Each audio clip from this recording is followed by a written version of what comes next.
25 with Dominik Mattern from Balchem. Thank you for joining us today. Thank you. Thank you. It's a pleasure to be here. And I'm really curious because you have a lot of products in display here, but I'm curious if you can talk about key trends that you see in sports and active nutrition and how your products address those. Yeah, sure. I think there are a couple of interesting trends in the sports and active nutrition landscape, and most of our brands just fit right into it. I guess you have to look from the bigger performance perspective, first of all, about sports nutrition and the fact that there is not this elite athlete anymore. Well, there still are certainly, but it's also about everyday performance. And talking about everyday performance, certainly one aspect is people, performers seeking the mental edge.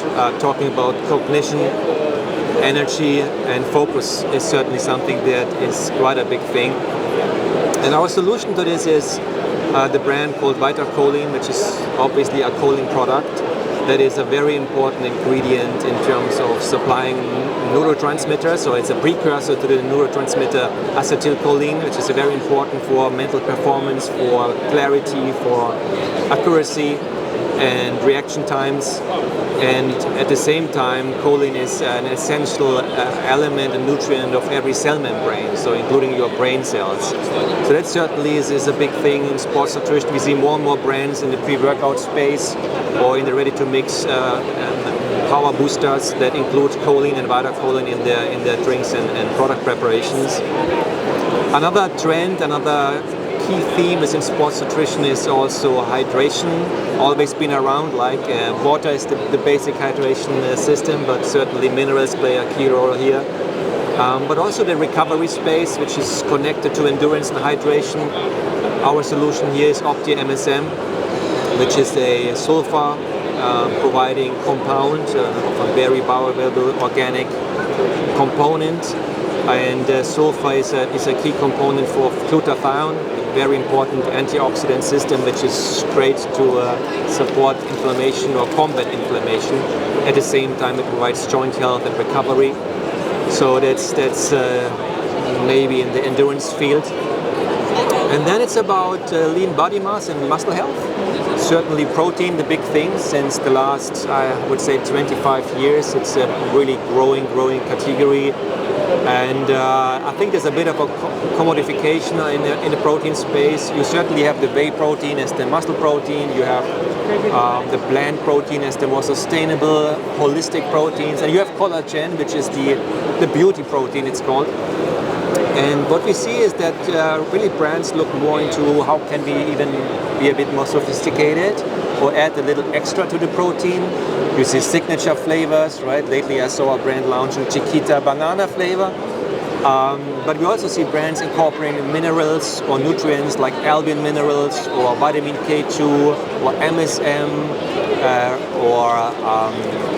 I spoke about the choline already for cognitive enhancement. So we really see that protein branches out into more precision proteins to really add a little extra to it. I think that's also another piece that is interesting to note. And then of course there's the big thing of women's health, women's performance, women's athletes. And here iron certainly one of the most underrated nutrients. We have ferrochel, a chelated mineral, a chelated iron that is very well tolerated in the gut. It has great bioavailability, as well as Opti-MSM. I just mentioned it's a great product that crosses over into beauty because MSM is a great collagen partner. You know, the sulfur component is important for keratin, for skin elasticity, for hydration, for skin roughness or against skin roughness, and at the same time it's part of the antioxidant system I explained before, which makes it a great component for beauty from inside as well. I think these are some of the trends we could see and the experience and some of the solutions we provide. Okay, interesting. And I'm also curious, VitaCholine Pro-Flo, it's being launched for the first time in Europe, I understand. Yeah. And I'm really curious if you can talk about how this microencapsulated format enhances formulation possibilities for Cognition, like multivitamin products or others. Yeah, that's an exciting launch we bring to the show here these days. It's VitaCholine Pro-Flo, and you know, choline is provided in different forms depending on the application challenge you have. There's a choline chloride form, which is a liquid choline, ideally for liquid drinks, for ready-to-drink products. We have a CBT, a choline B tartrate, which is important for anything that is hygroscopic or anything that is in powder form. We have a more stable form of choline supplementation. And then there is the big challenge of multivitamins. 90% of at least the US population are deficient in choline as a nutrient. And it always has been a bit of a challenge to put choline into multivitamins, because choline is hygroscopic, it can attract moisture, and as a consequence the vitamin C in a multivitamin can create a reaction and can turn into some brown spots, which is not a quality concern, but it is a visual distraction. So there was always the idea, how can we build a choline that works for multivitamins without this spotting, without these little spots that you see on the surface of a tablet, which just looks ugly with all respect. And VitaCholine Pro-Flo is exactly this patented microencapsulated form of VitaCholine that provides this ease of use in terms of having a super ironclad solution to drop into your mix and have a spotting-free, clutterless-free way of applying choline into multivitamins. And again, I want to highlight the opportunity that nearly no multivitamin contains choline, so it's a great opportunity to step into this and to provide the first ever complete multivitamin, as choline is an essential nutrient.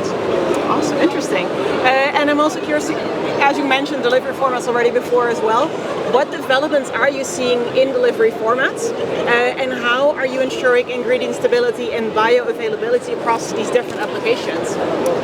Yeah, so like I said before, I guess like 20-25 years ago you had the one-size-fits-all multivitamin product for everybody, and now with the whole biohacking scenery and the precision medicine, the precision nutrition, the wearable technologies, I think the whole supplement world has really become much more creative, much more individualized, and you see basically all forms you can imagine are possible and happening. Still, the big application forms are still capsules and tablets, and then of course gummies growing at an astronomical rate, but still tablets, capsules and powders are still, I would say, some of the predominant forms.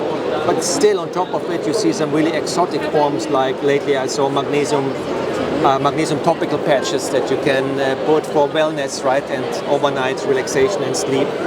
Or lollipops, we have seen supplement lollipops lately with spinach power in it, or minerals and vitamins in the lollipops, or even the vaping scenery, the vaping movement, where you have a scent of wellness, of magnesium for sleep. So you really see the sky's the limit, and it's a really creative scenery, and the one-size-fits-all model has been outpaced.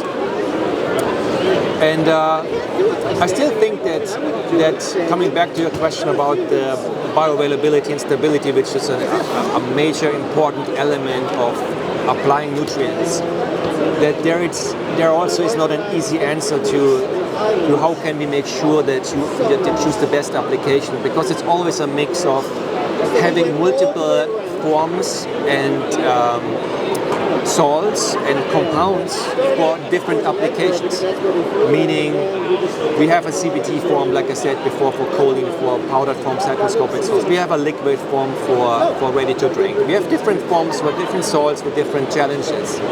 Same for vitamin K2, you have a powdered form, you have an oil-based form, we have a patented microencapsulated form that has less interactions with mineral combinations.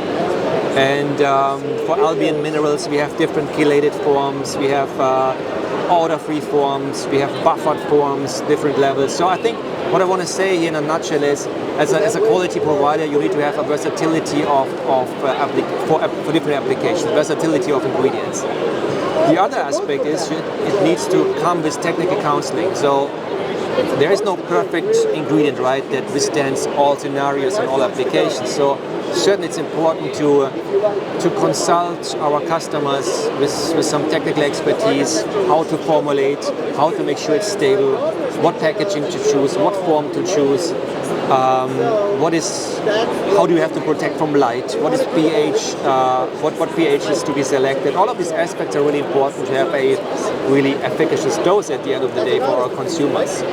Lastly, my third point would be it's important to have a good network of manufacturers and contract manufacturers that know their game, that know their applications, and they can also consult and help the brand partners develop the best possible products. I think this would be my 3 watch-outs when you look into bioavailability and stability. Awesome. Thank you so much. Thanks.